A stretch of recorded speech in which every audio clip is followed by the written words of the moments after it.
Yo, what is up guys, and welcome back to McAdee's Entertainment.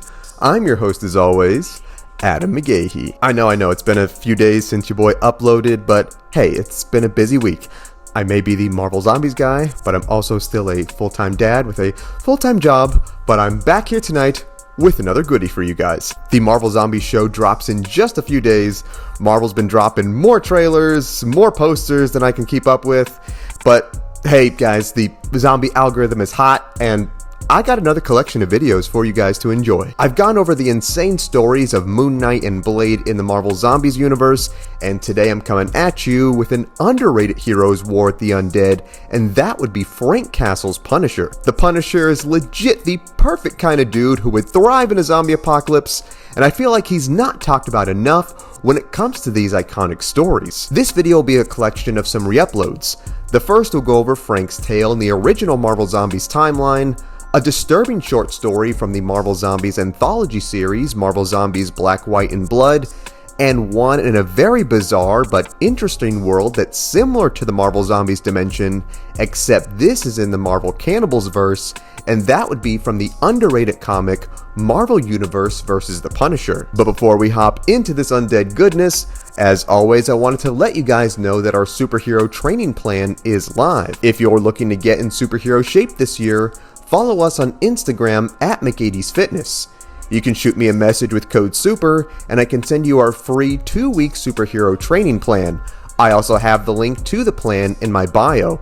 Here's to your superhero origin story. With that out of the way, let's get on with what you came here for, and that is the Punisher's insane history with Marvel Zombies.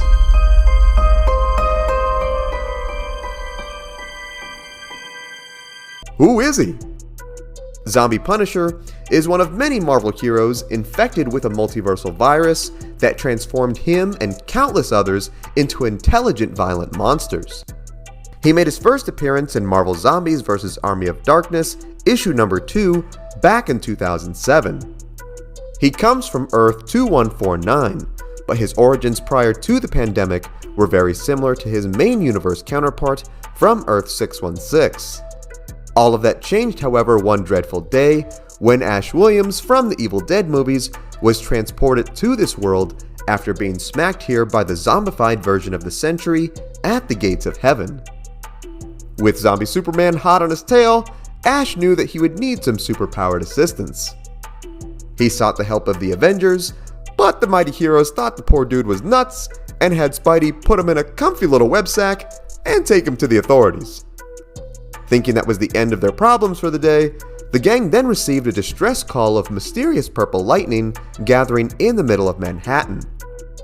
Instead of it being a return of Prince, bringing an awesome live performance of Purple Rain, this purple lightning ended up being none other than Zombie Sentry, who made his grand entrance into this world. Would have much rather have been Prince. Miss you, King. Shocked to see that Ash was telling the truth, the Avengers could not act fast enough to stop the super zombie, who tore through them like piñatas, infecting them with the zombie virus. The freshly cannibalized Avengers then proceeded to rip into the horrified nearby citizens, devouring their sweet, uninfected flesh. Looking on in horror at his former friends having a bloody Thanksgiving feast in the streets below, Spider-Man tried to save who he could, but was quickly bitten by Zombie Colonel America, who pounced on top of the wall crawler from a nearby rooftop. The surprise chomp to the delt caused Spidey to drop Ash at the feet of some hungry supers, but was able to save him due to his spider powers keeping the infection at bay. Might want to put a little peroxide on that wound though, Spidey.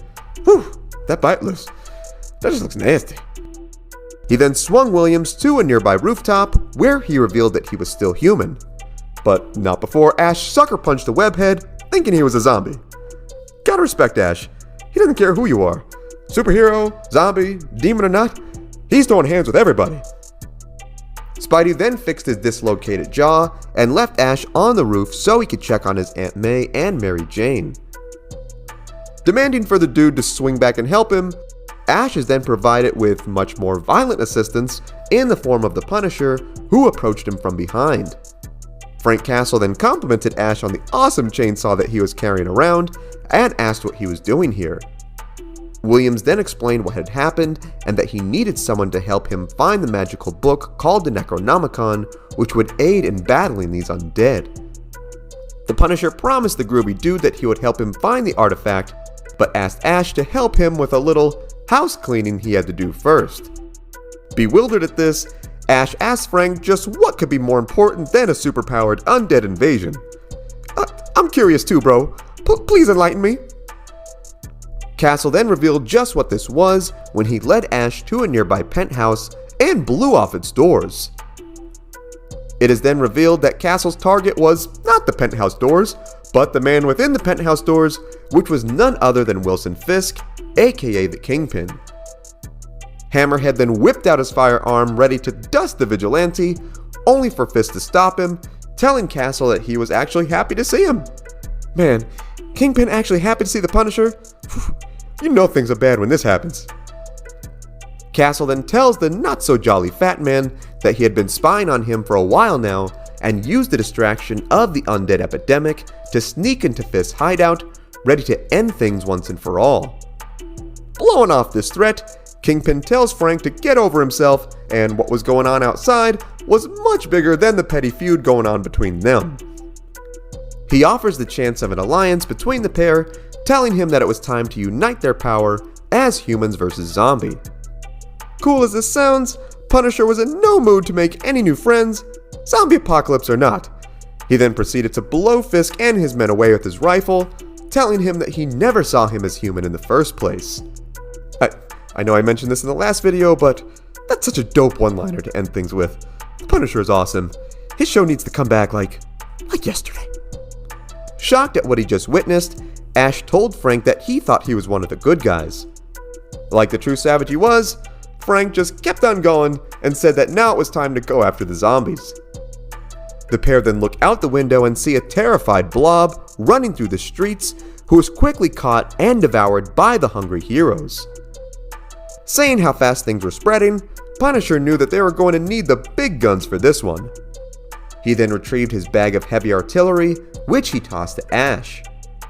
Telling him that he had enough firepower to level half of Manhattan, Castle then told Ash to hold his clips and toss them to him when he was empty. Knowing that just storming into a crowd of super zombies was crazy, Ash told Castle that he couldn't do this. Ignoring this plea, Frank burst through the doors of Fisk Tower, spraying bullets into the undead horde. My boy Punisher taking the war to the zombies. Let's go, baby! However, the savageness would soon end once Frank saw that his bullets didn't have much an effect on the superpowered cannibals. He then called out to Ash for an assist, only to discover that the dude bailed with his bag of guns. Poor Punisher is then jumped by the group of undead who devour the violent vigilante. Ash, we love you, we respect you, you're awesome, but that was not cool leaving our boy Frank Castle high and dry like that. What's wrong with you, man? Armed with Punisher's weapons, Ash later on allied himself with the uninfected X-Men Dazzler and Scarlet Witch. With the aid of an evil book in Doctor Strange's Santorum, the trio discovered that the Necronomicon that Ash was looking for was in Doctor Doom's country of Latveria. They then find their way to the Avengers Quinjet, which they fire up and fly to the mysterious country. Upon arrival, the three heroes come face to face with Doctor Doom, who revealed that he was actually harboring a huge number of surviving humans. He and his scientists were working on a multiversal portal that would allow these survivors to escape this hellish world into an alternate dimension. Hey, Dr. Doom for the win, baby! This dude isn't so bad now, is he? However, just before the heroes could breathe easy, they are then met with an army of undead heroes who discovered about the tasty leftovers that Doom had stashed at the castle. Doom security launched an assault on the undead, but as high-tech as they were no match for the overwhelming might of the superpowered Legion. Ash then booked it to Doom's library to find the evil book so he could use its power to give the survivors enough time to escape. In the chaos, he calls out to Scarlet Witch to help him, only to see that she had been jumped by a zombified Punisher who was somehow not completely eaten from his previous encounter with the zombies.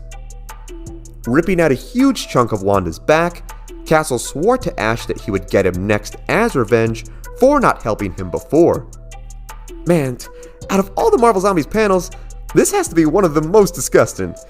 This now makes Jon Bernthal's second time becoming a zombie. First the Shane in The Walking Dead, and now this. Dude just can't escape it. Not sticking around to get punished by Zombie Punisher, Ash then books it to the library where he encounters the Necronomicon. He uses its power to zombify the dead bodies left behind by the undead Avengers, who then storm the castle and go to war with the zombie heroes. Not being much of a match for the Supers, it still gave Doctor Doom just enough time to get the survivors through the portal, which he then promptly destroyed. With the keys to the multiverse pulverized, the zombies eventually found themselves depressed and low on food. However, their day was quickly brightened once the Silver Surfer arrived to the planet. The Herald of Galactus came to the Earth to see if it was nourishment enough for his master.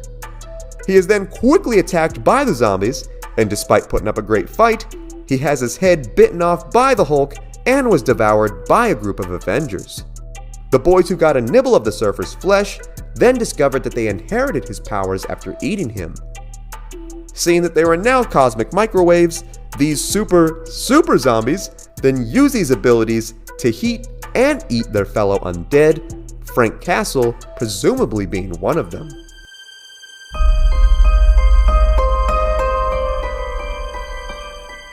The next issue opens where we see Frank Castle's Punisher combating a horde of undead zombies in what appeared to be some sort of underground structure.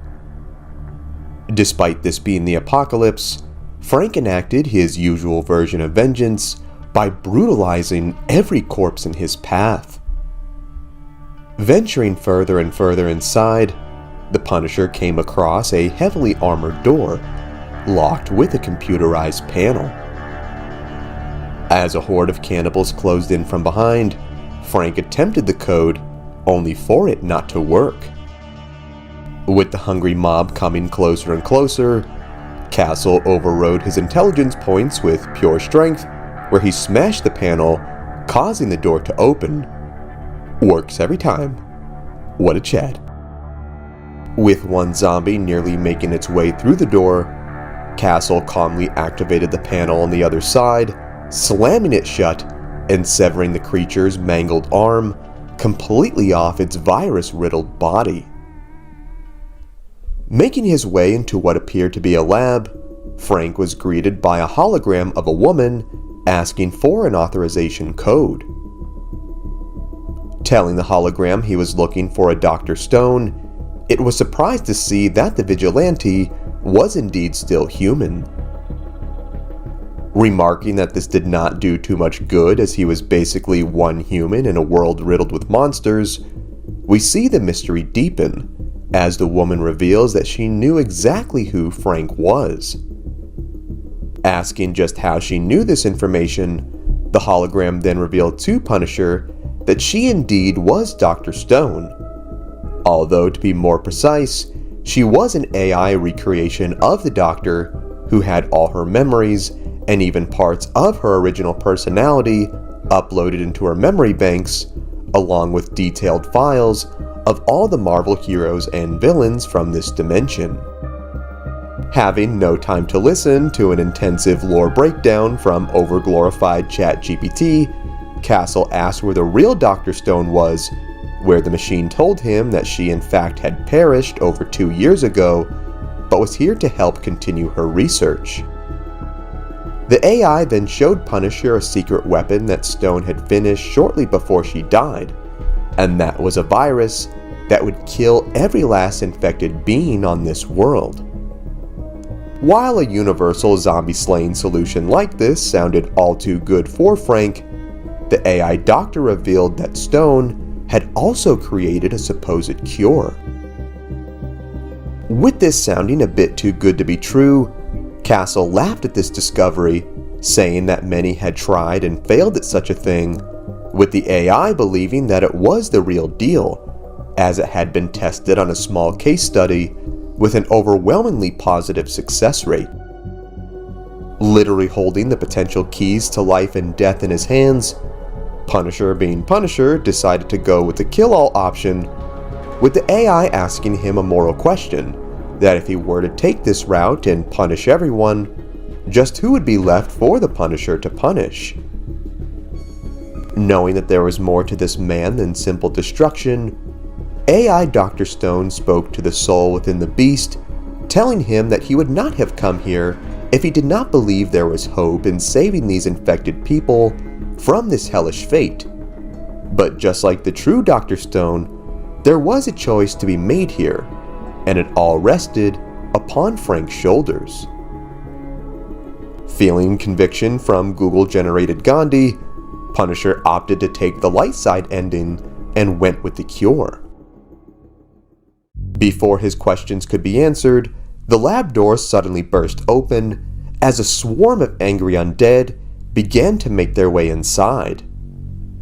The AI then told Frank that he needed to leave before he was killed, but the man opted to stay behind so he could give the woman the time she needed to distribute the cure and save who was left. Stepping in front of the horde of drooling demons, Frank then consumed the cure and went to war with the undead as they tore into his flesh, infecting them with the vaccine, all while the doctor said her goodbyes, with their fates and the fate of this world unknown.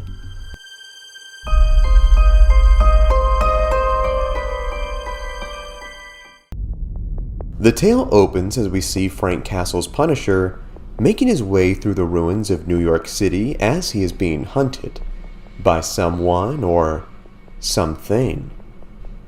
As the man checked his surroundings, we finally see Frank's pursuer, and that would be this world's Deadpool, looking crazier than usual, where Frank remarks that this is the 33rd time that he had killed the mercenary.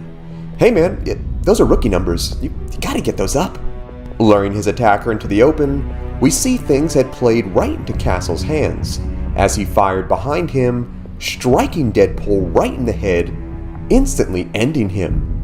For now, Thinking back to all the creative ways he had already unalived the guy before, Castle thought that this time, maybe chopping the dude into bite-sized pieces just may do the trick. Frank then proceeded to Paul Allen Poor Wade, where he placed his bloodied remains into garbage bags, which he took for disposal. As he strategically buried Deadpool's desecrated parts into separate locations all across New York, we see that he was very much alone in a horrifying new world, one that was not always like this. In a flashback, we see that this world's journey to hell started with everyone's favorite wall crawler Spider-Man as he battled his longtime foe, the Rhino. In what seemed to be a standard everyday tussle in the streets between the pair, we see things begin to unravel, where Spider-Man got progressively more violent and brutal in his punches, which sent the villain hurtling through Madison Square Garden right in the middle of a nationally broadcasted hockey game. Thousands of fans would watch as Spidey would unmercifully beat the man down right in the center of the rink, where something unexpected would happen next. Once Rhino was a bloodied unconscious pulp, Peter would tear into the man's uniform and commence feeding on his flesh, screaming that this meat was all his. Seeing that the man was completely out of his mind, it took the might of the entire Fantastic Four just to take him down so they could get him into custody to see just what in the world was going on.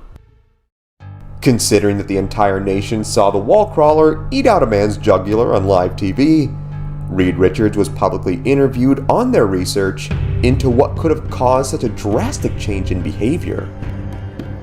With the public initially believing Spider-Man to have turned into some type of zombie, we see that this was not quite the case, as Richards informed them that he was still very much alive. However, his biochemistry had been changed, altered to the point where his higher reasoning functions had been disabled. It was almost as if he had de-evolved into a primal, cannibalistic state that of savage ancestors from thousands of years ago. All in all, he was simplified down to a literal, blood-hungry murderer. With the entire US reeling over this transformation of their favorite superhero, we would see things go from bad to worse, as more and more supers became infected with the likes of Blob, who one day just casually strolled into a Chinese restaurant and ate everyone in sight. Hey, talk about an all-you-can-eat meal, right guys? No? Sorry. As the most brilliant minds on Earth would give their insight to what they believed was happening, we would see the infection spread to normal humans as well, where we'd see a group of children go on a killing spree in a shopping mall, and even the cast of The View would randomly attack their audience members armed with knives. Even the likes of the God-fearing Daredevil would become infected, where he would go to his local church and fully consume the nuns, where he would craft a rosary out of their bloodied bones. That's honestly pretty metal. Would probably make for a sick Megadeth album cover. Society itself was unraveling, and just like Spider-Man, had went back to a more primal-like state, where even something as trivial as two local donut and coffee shops had banded into tribes and went to war with each other. While the surviving heroes initially tried to help save the infected, things spread so fast and the public got so violent, with even the likes of Captain America being forced to slaughter people in the city streets. The Punisher would recount that every day you'd have to make horrifying choices, as he was eventually forced to kill even Cap, and Sue Storm suffocated her own children. During this time, the former Fantastic Four member The Thing had also become infected, where he had killed countless heroes and declared himself a warlord in this new time, even crafting a throne for himself out of the bones of his victims. However, Punisher was able to take him down after nearly a year of fighting, after getting access to some high-level armor-piercing rounds. Hey, that sounds kind of far-fetched, but if anyone could kill the Thing, it's Frank, guys. He gets oh so creative and smart when it comes to, murder. With nearly everyone he knew being dead, this left Frank as one of the sole survivors of this horrifying new plague. As we come back to present day, we see Punisher burying the remains of Deadpool, where we discover that it had been 4 years since Patient Zero Spider-Man had started this decline of society. Frank was starting to lose hope that if no one came to save them by now, they never would. The next day, Castle would log into his war journal about what he'd been experiencing, even noting that he was living off nothing but protein bars and bottled water for survival. I mean, it's clearly working. You see how jacked this guy is? Vowing to track down and end the misery of each infected, Frank ventured out for this day's hunt in search of Spider-Man, the ever-elusive Patient Zero. Having evaded capture for years, Frank would see that Peter had grown over this time and was far smarter than his infected brethren, where he even came across a trap which contained a freshly slain victim on the ground, and the Punisher's iconic skull logo painted on the wall. Investigating the victim's body, whom was webbed to the floor, Frank noticed that the body was still fresh, and was not brutally killed like a standard infected. This was a clean knife wound, and even stranger, this victim was not infected. Puzzled by this mysterious offering sent by Spider-Man, Frank is taken to yet another flashback even further into the past, where we see just where this virus could have come from. Here we see a younger Castle who is investigating the Mafia and had been tipped off about a weapons dealing involving a project based out of the Middle East. Locating the warehouse where the deal was taking place, Frank saw the men handing off a suitcase which he initially believed to contain a portable nuke. Doing what Punisher does best, the man unloaded on the mob goons, purposefully avoiding the case to, prevent Fallout 5 from happening. However, we would see that this handoff was a fake-out, as the case itself was empty, and the Mafia was holding the true weapons in metal vials inside their jackets, which erupted when struck with Frank's armor-piercing rounds. Here we see gallons of a mysterious neon green-like liquid splash upon Castle and onto the warehouse floor. We discover that this liquid was a top-secret government serum created to aid the survivors of a nuclear attack. It would change their DNA to be suited to live and thrive in a contaminated environment. They'd be able to breathe polluted or irradiated air without harm, and could eat anything from rotted meat to cardboard for nutrition without worry of getting sick or poisoned. That is actually super helpful. Hey, Todd Howard, can we get this stuff in Fallout 5, speaking of that, please? Being hit with a full concentrated dose of the stuff, Frank recounts that he immediately puked all over the warehouse grounds and was sick for quite some time. But after these symptoms passed, he was never sick again, not even getting the common cold. During the later days of the infection, Hank McCoy from the X-Men would study Frank's biology and realize that it was likely due to this chemical exposure that likely prevented him from becoming infected with this virus. However, it was the actions of the Punisher that caused this pandemic. For on this very day, once the chemical had come into contact with a Mafia member's blood, it then leaked into the nearby sewer system, which then led to the rivers, which created an entire domino effect of this compound, impacting the entire food chain. This exposure and its effect would go unnoticed for 7 whole months, giving the population ample time to unknowingly spread this disease all over the globe. It was after these 7 months that disturbingly violent crimes would stack up, which the media initially blamed on the economy and violent video games. I mean, hey, video games are always the answer for these things, right?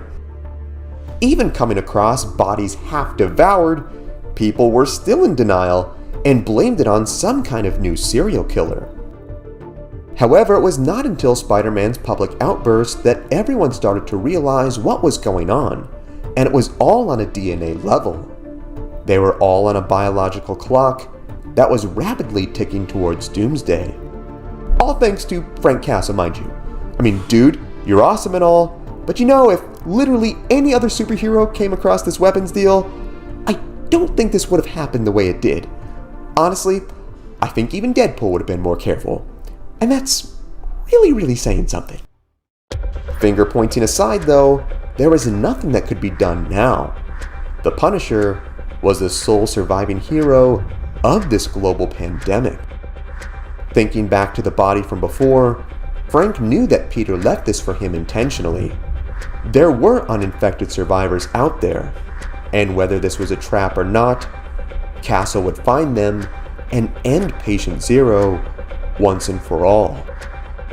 Loading up his weapons, the Punisher prepared for this mission, as we look over countless heads all on pikes.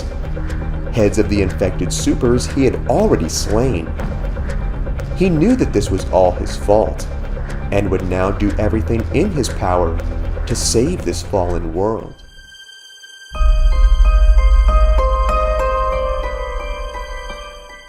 The next issue opens where we see Frank Castle in the middle of an intense battle amidst the cannibal apocalypse.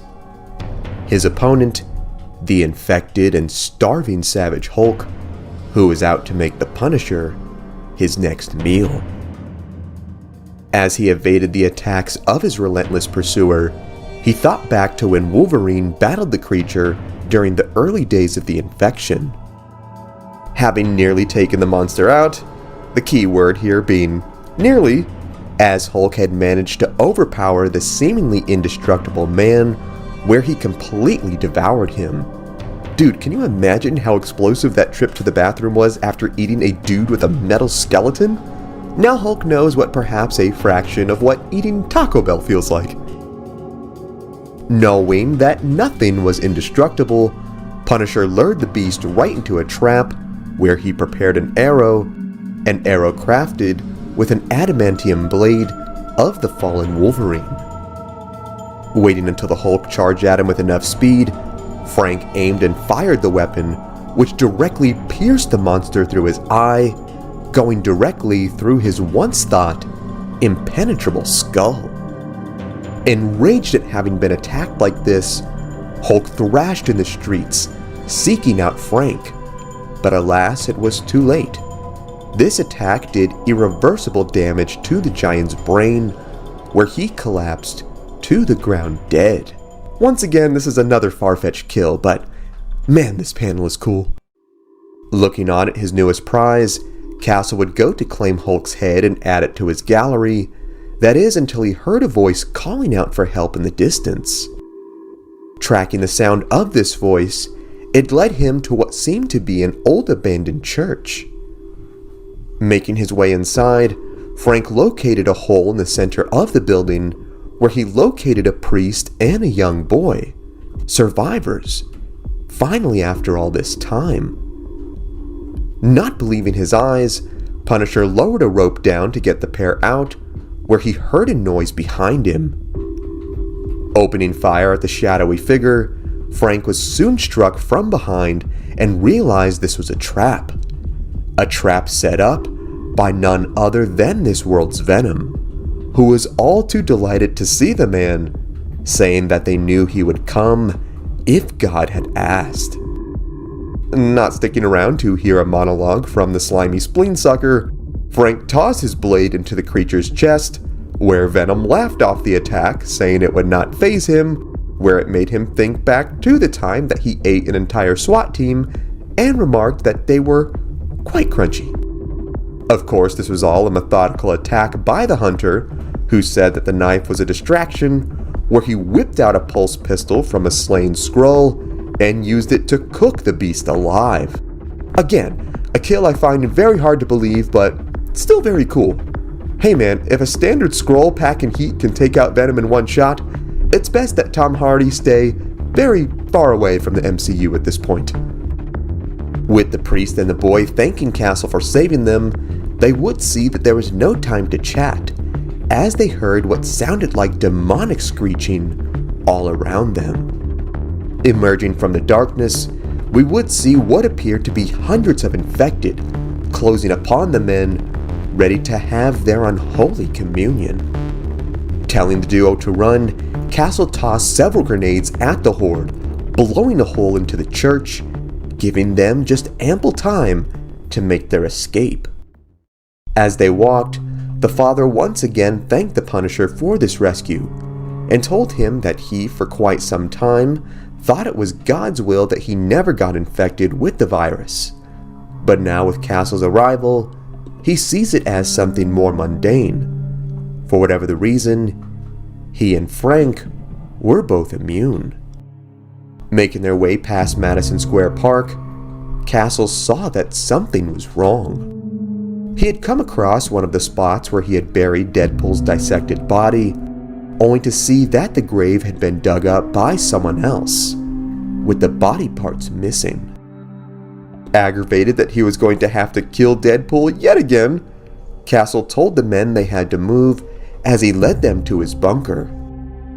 During their journey, the priest told Frank that he was running a soup kitchen in the Bronx when the plague had hit, sheltering and feeding countless people who had lost their jobs as a result of the rapidly declining economy. Keeping his faith and believing that things would get better, he would see that they would get much worse, as one day his kitchen was attacked by dozens of supers who brutally attacked and fed on those whom he was housing. Saving as many non-infected as he could, the priest served as the provider and protector of these people, even being forced to kill those who threatened the innocents. Man, what a Chad. This guy is Doom Guy and Jesus approved. However, as the infection spread, so many of whom the father had protected were either eaten or infected themselves, leaving only him and the boy alive. He admitted that his faith was certainly tested during this time, but he still maintained his composure and belief in the Lord, saying that this plague was certainly proof that hell exists, and if that were real, heaven must exist as well. Believing that it was God who sent Frank to save them, the Punisher, not exactly being the religious type, told him that it was pure luck that he just so happened to be there when he called for help. Still not buying it, the priest reassured Castle that it was the will of God. And despite talking like a hunter, Frank was still a good man and was human just like them. The priest would eat those words about 2 seconds later, where they would come across Frank's hideout, where he would see the dozens of heads of the infected whom he had killed over the years. Come on, man, I know it's disturbing, but it's kind of cool, right? No? Pray for me, guys? Later that night, once the priest got over Frank's unique lawn ornaments, the pair sat down to a cup of coffee, where the man told him there were indeed more survivors out there, but they were hiding, of course from the cannibal supers, and from Frank himself. Asking just why they would be hiding from him as he only killed infected, the father answered by saying that even before the infection, Punisher was pretty horrifying, and amidst these seemingly territorial tribal land wars with the supers, it presented the question, just how was Castle different from the cannibals? After serving the Punisher up with a piece of philosophical pie, he told the man that he normally did not come to this part of Manhattan, but he was checking the places that he had used as safe houses in the past. He believed that there were still survivors out there and asked Castle to help him, knowing that there was still somewhat of a soul inside of him. Before they could finish their conversation, the pair heard a similar voice behind them, which asked dear old Frankie if he could come out to play. Knowing this was the revived Deadpool out for blood, Frank told the priest to stay and protect the child, where he went out to confront the mercenary. Making his way outside, Castle would see this indeed was Deadpool, who certainly had seen better days, and asked the dude if he were down for a little chat.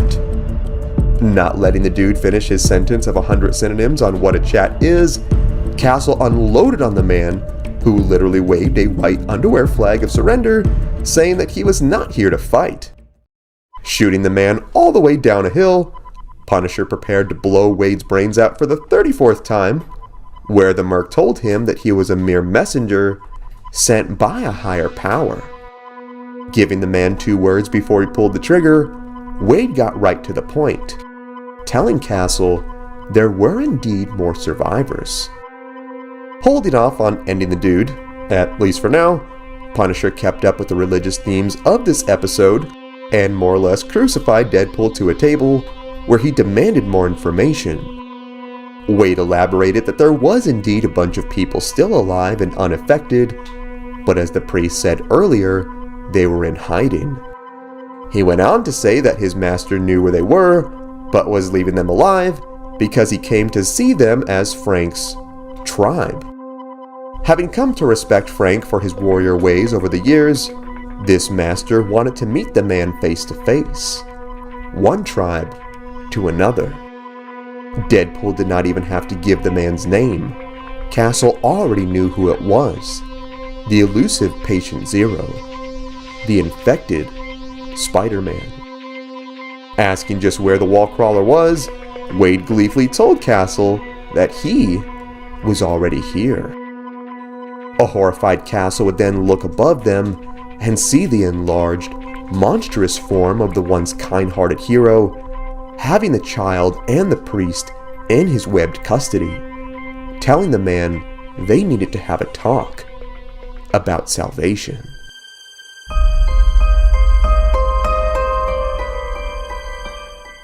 The next episode picks right up where the last left off, where we see Frank Castle's Punisher come face to face with the infected Spider-Man, who had both the priest and the boy in his grasp. Here we would see just how much more evolved Peter was than his fellow cannibal brothers and sisters, as he could talk in full sentences, where he told Frank that if he made one wrong move, he would drown in both the victims' blood. Not backing down, the hunter told Spider-Man that capping him was much more important than saving some random people he barely knows, where the wall-crawler showed his advanced reasoning skills even further by calling Castle's bluff, telling him that if this were true, he would have already pulled the trigger. Bro's been hitting logic class as much as he's been hitting the gym. While he could have easily snapped the boy's neck in seconds, we see that Parker was here neither to kill or to fight. He had a proposition, one that he needed Frank to hear. Giving the child back, Spider-Man humbled himself before Castle, who absolutely did not move his gun from his face for 1 second, and told the creature that he had 1 minute to say what he had to say. We are then taken to yet another flashback during the later days of the infection, where we see the bloody power struggles that had emerged between the infected heroes as they battled over their tribal territory, just like that of Neanderthals from years ago. Being Patient Zero, Spider-Man was much more dangerous than the others, for without his humanity, his powers were fully unleashed, making him one of the strongest and deadly warriors of this wasteland, where he even became the leader of the other spider-themed warriors of this Earth, claiming the largest parts of Manhattan for themselves. Knowing the general story of this apocalypse, Punisher urged Spidey to get on with what he had to say, where out of nowhere the wall-crawler dropped some new end-of-the-world lore that Frank was not aware of. Before New York had gone completely dark, there was a huge war between 3 tribes in the middle of Brooklyn. Red Hulk's tribe, the Things, and then the uninfected resistance led by Iron Man, who sought to reclaim what was left. As each army cut each other down in a fight that lasted 3 whole days, it would appear to be a typical battle over territory. However, Spider-Man would note there was something higher at play, a more powerful force turning the infected on each other to thin out the herds on both sides of this war. It was during this great conflict that Iron Man engaged and killed Red Hulk. However, despite having a climate-controlled suit, he still managed to contract the disease, which then activated a failsafe within his body, which then fried him from the inside out, where he was locked in his armor and screamed for 5 whole days before he died. Tony then remained frozen in place and made for a sick new statue for birds to poop on. This death is clearly Five Nights at Freddy's coded. Within a matter of months, this higher power, dubbed the King of Death, had managed to wipe out most of the other tribes, forcefully adding the survivors to his army and killing those who refused. His militia grew to the point where he had managed to kill a large amount of Spider-Man's tribe while he was out hunting, and to add insult to injury, he took something from Peter. He took his mate, which he held dear. With Frank asking just why he should care about the beefy cannibal's kidnapped cave babe, Spider-Man told him there were many more survivors, and he knew exactly where they were. Just then, Deadpool managed to escape his mock crucifixion torture table Frank had pinned him on, and once again asked not to shoot the messenger, where Frank, of course, shot and killed him again. Poor guy. Between him and Deadpool, the apocalypse is just not too kind to our boy. With 2D Ryan Reynolds a smoking husk on the ground, Castle went over the plan. Kill this King of Death, and then he would be able to save the uninfected. Being wise to proposals from villains, though, he asked Spider-Man just what would stop him and his army from turning them into raw Chipotle once this was all over.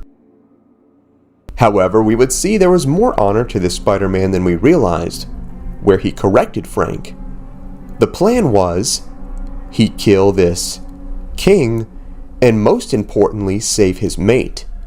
Manhattan would be Peter's to rule, and the rest of the world would belong to Frank and the survivors.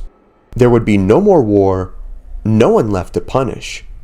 For once, there would be peace on this forsaken world. Later on, we'd see Frank boarding up his house even more, where the priest would interrupt his COD Zombies prep session and ask if he was leaving for this mission.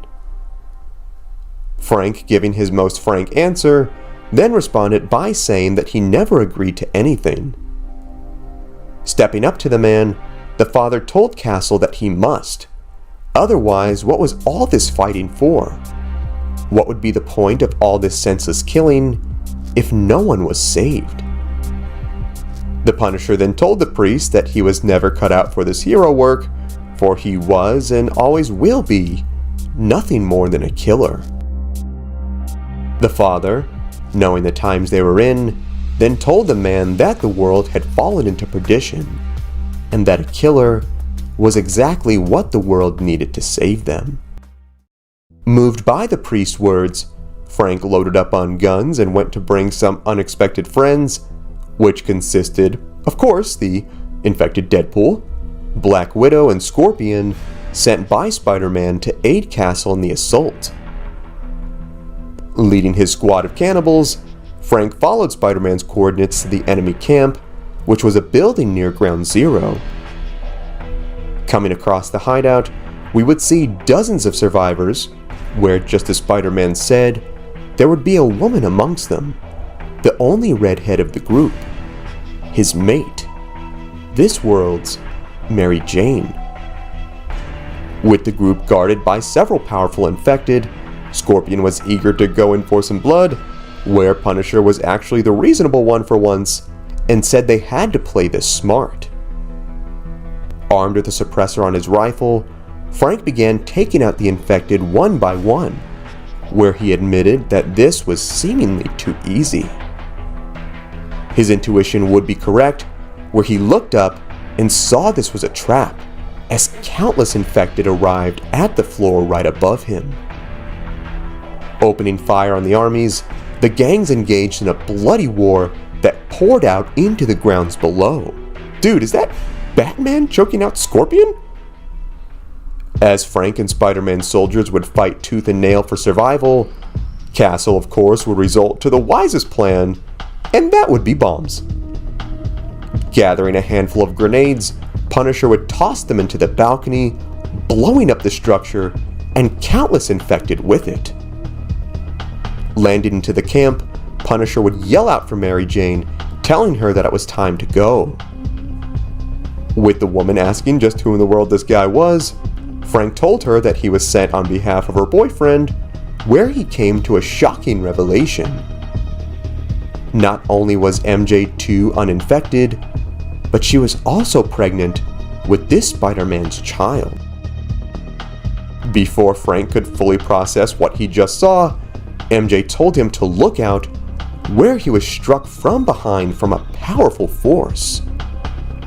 This force would be revealed as the long-awaited King of Death, this world's Wilson Fisk, the infected Kingpin of Crime.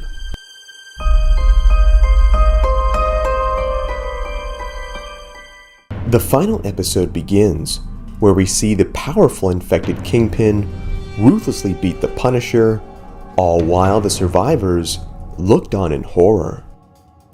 Regretting that he took Spider-Man up on his offer to rescue the pregnant Mary Jane, Frank knew there was nothing he could do about it now, and had to complete his mission. Tossing his knife into the mob boss's arm, Castle took advantage of this brief opening by tossing a pair of flash grenades towards the infected, giving the survivors time to escape. As Castle led the party away, he was suddenly attacked by the crazed and infected Sauron, better known as the random pterodactyl from the Spider-Man meme who would rather turn people into dinosaurs than cure cancer. I mean, it's a goal, right? Some people don't even have those. As Castle went in to give the Barney reject a taste of some serrated steel, the dino proved he was tougher than he looked by kicking the Punisher right into a brick wall, knocking him out cold. Meanwhile, things would cut back to Castle's bunker, where we'd see the boy and the priest from before, where the child would tell the man that they could not stay there, and needed to help the one who saved them. The father would then remark that they were not heroes, and wondered just how they could do anything, where the panel would conveniently display the entire military depot's worth of guns and ammo nearby. Being taken back to Castle, we would see the Zack Snyder religious symbols continue even further, where Frank was strung up to a wooden table, where Kingpin prepared to torture him. Readying his heated blade, Fisk demanded for Frank to tell him where Spider-Man was, only for the defiant Castle to spit in the man's face, where he disgustingly then licked up the tasty bro spit, saying that he was ready to enjoy what happened next. Later on, we would see the battered and bloodied body of the Punisher, who swore that he would never give in. While he'd love nothing more than to give up Spidey's location and have him and Fisk tear each other apart, Spider-Man knew where the remaining survivors were, and Frank could not risk that information falling into Wilson's hands. Besides, there was no amount of torture that Frank could go through that he had not already experienced in his body and mind, for every day he would relive the horrific death of his family, the death that would shape him into the weapon that he is today. We would then see the boy, armed with a hockey stick, and a rather ridiculous priest carrying an entire bag of guns as they made their way to the enemy camp. Sneaking inside, the pair thought they may have just gotten the jump on the cannibals, where they were immediately caught and thrown into confinement. Coming back to Fisk, we see him continue to slice into Punisher's flesh, remarking that he admired Frank's willpower, but would get his answers, one way or another. Being as cruel and relentless as ever, Kingpin turned his gaze to the pregnant Mary Jane, then decided that if Punisher would not give up the information to save his own life, would he be willing to talk if it meant saving the life of one of his own? Showing that she was absolutely no slouch, this world's MJ then proceeded to elbow Tombstone right in the face, where she grabbed his knife and pleaded with Frank not to say anything, otherwise she would end herself and her unborn child. We are then taken to the facility's prison, where we would see a healed and rather depressed Deadpool, where he was locked in a cell guarded by an infected Red Skull. Regretting that he picked a name like Deadpool for his moniker, the mercenary would then unrelentingly verbally assault poor Red Skull, who told him to shut up, otherwise he'd eat him. Luring the dude right toward the cell bars, Red Skull played right into Deadpool's hands, where the man karate chopped him right in the throat and went to make his escape. Bet he did not see that coming, am I right? Sorry guys, I had to. Things then returned to Fisk, who was totally unfazed by Mary Jane's bluff, telling her that if she was going to self-delete, she should do it now or never. The warlord went on saying that she and her baby would make for a delicious dinner for him and his men, and they would still inevitably track Peter down, where they would defeat and consume him as well. Snatching the knife from her hands, Kingpin led MJ back to camp as the escaped Deadpool would watch on. Debating on what to do, Wade thought back to the days when he was a hero and what he would have done in a situation like this. Now armed with a big bag of guns so graciously door-dashed by the priest, Deadpool remembered exactly what he would do, and that would be kick the snot out of people, where he unmercifully beat up poor Tombstone, sending him hurtling atop poor Iceman, which broke his back. Man, it is just not this dude's day. Leaping into the fray, Wade engaged Kingpin's armies, while MJ grabbed another knife from the bag, which she used to free Punisher. Gleefully reunited with his hot-leaded therapy tools, Castle told MJ to get out of sight. He then called out to Deadpool and the rest, where he tossed out even more grenades in their direction, with Wade saying that he would never team up with Punisher again. In a fiery explosion, Castle emerged like a newborn creature of vengeance, mowing down every superpowered infected in his sight, all while a horrified Mary Jane would look on at the monster she had unleashed. As the dust settled, we would see there was nothing left of Kingpin's forces other than a bloodied mess of bones and organs. With a wounded breath, the still living Fisk would tell Castle that he knew what this was all about. He believed Frank wanted him to beg. But alas, with a sudden gunshot, Frank would prove the man wrong. All he wanted was to destroy each and every single one of these infected vermin. Later on, we would see Peter and Mary Jane reunite, where Spider-Man would keep his end of the bargain and bring the survivors to Frank. Overjoyed to be back with her husband, MJ thanked Frank for saving her, where out of nowhere, Frank would push the woman aside and with one final gunshot, the life of the once famed hero, Spider-Man, was no more. Horrified at the events he just witnessed, the priest demanded to know why Frank did this to the man who kept his end of the bargain. The Punisher responded by coldly saying that he did not make deals with monsters. Looking on at the bloodied corpse of the wall-crawler, the father retorted, telling the killer that the true monster here was Frank. Sending the survivors away from Manhattan, Castle would watch on as they sailed away, saying this was not a place for the weak. This was a place for men like him. A place for killers and monsters.